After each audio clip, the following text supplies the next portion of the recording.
think I know you well enough to have a good idea what your politics are, um, or your values anyway. And yet you live in a place, I think, where some people's values might be vastly different than yours. Mhm.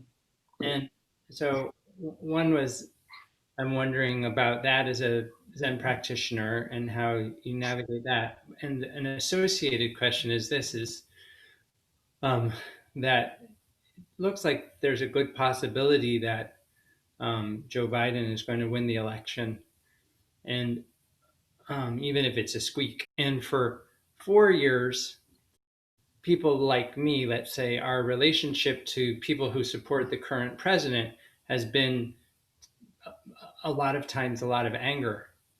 And yet, if there is a change of administration, those people who people like me have been so angry at will still have the same problems that they always had, but now they'll be the losers and we'll be the winners. So my question is, what is the winner's responsibility to the losers? Well, if you're asking me a Dharma question, the responsibility is not going to help you. But I'm not sure that's exactly what you're asking, and I wouldn't pretend that that flip of an answer is appropriate to the question.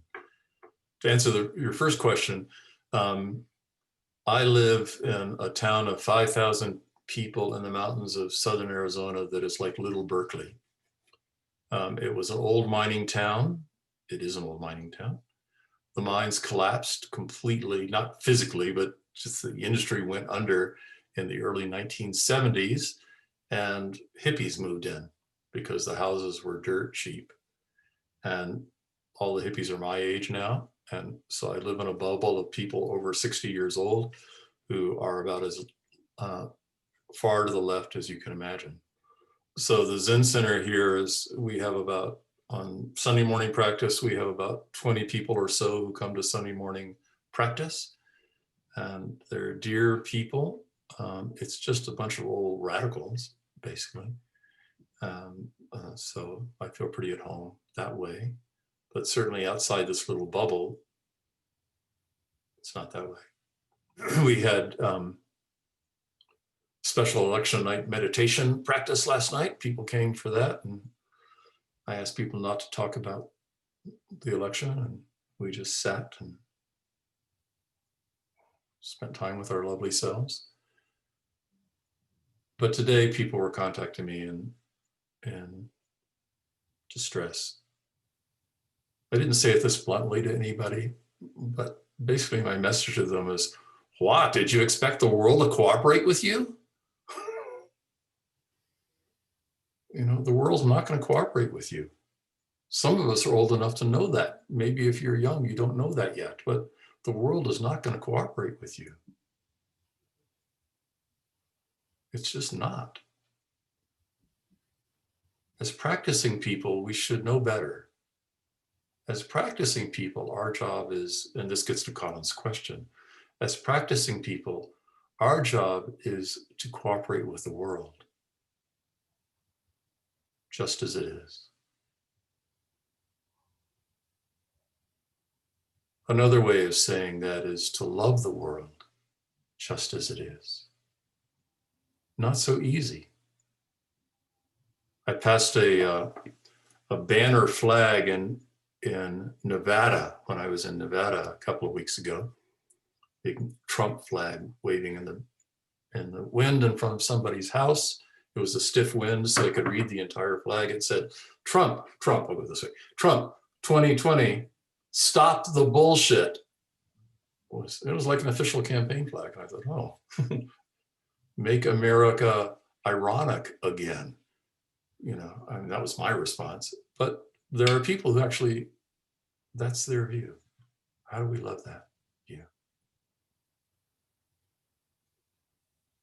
Love doesn't mean being all sweet and kind. Those of us who've been in a relationship know that.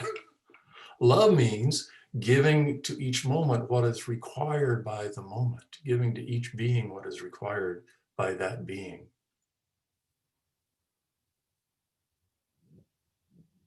So I'm a kind of namby-pamby, soft and quiet Zen teacher.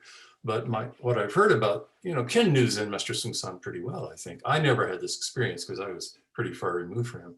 What I heard about Zen Master Sung San is he was not soft and nice all the time.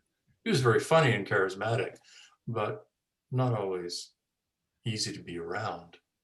And sometimes that included hitting people, literally hitting people, blood running down the head, because that's the medicine they needed, I'm told. Again, I wasn't around. Compassion sometimes means putting your arm around somebody and saying a good word. Sometimes it means keeping your mouth shut.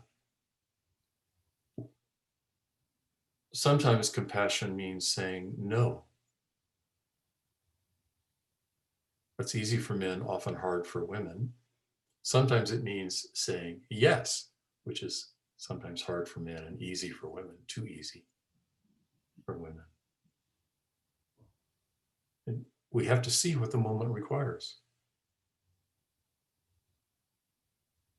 Sometimes compassion means stop it. If you're in the kitchen and little Johnny is reaching up to touch the hot burner, no! And little Johnny bursts into tears. But that's compassion in action. Compassion means you do your job without being attached to outcome. Yeah, little Johnny bursts into tears, but little Johnny is prevented from burning his hand severely on top of the hot stove. You did your job. You can deal with little Johnny's tears.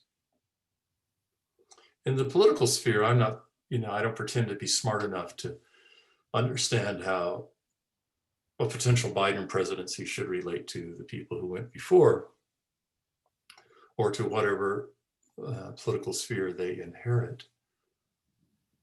But I would hope at least that they would bring what is actually required, which is perceiving what is actually happening with those people and responding to that.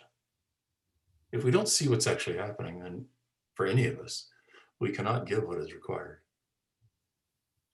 So that's the first job. A little over 4 years ago, I was in Hong Kong, and I got kind of roped into giving a talk. I remember somebody, there was time for questions, just as there is tonight. And somebody raised their hand and asked a question of me. They said, because Donald Trump was a candidate at that point, he had won the nomination, but the election hadn't been held. They said, what advice would you give to Donald Trump? So I swallowed hard. That was like the last question that I wanted, but there it is. And what I said was that I would hope he would be curious as a president. That, of course, turns out to be fool's hope, but I would hope that he would be curious about himself and about the world around him and about the American people. Because if there is curiosity, then there's a chance for compassion. In my limited view, curiosity is actually the same as love, what we call love. If you've been in a relationship for a while, you kind of know when the love is gone, which is when you stop being curious about the person. And I don't mean, how was your day today, darling? I don't mean that. I mean really deeply, how is it for you? If you don't have that in a relationship, then, the love is like, it's withered, frankly. So I don't see much difference between curiosity and love. In some way, curiosity is another name for don't know. Because when we bring curiosity to our lives, to what it means to be this one, to what it means to be in relationship with a partner or a community, or what it means to be a leader of a country, when we bring curiosity to that, really bring curiosity to it, don't know is right behind. if we don't bring curiosity to it, then it's dead. So my hope is that whoever wins this election will find a way to bring curiosity to it.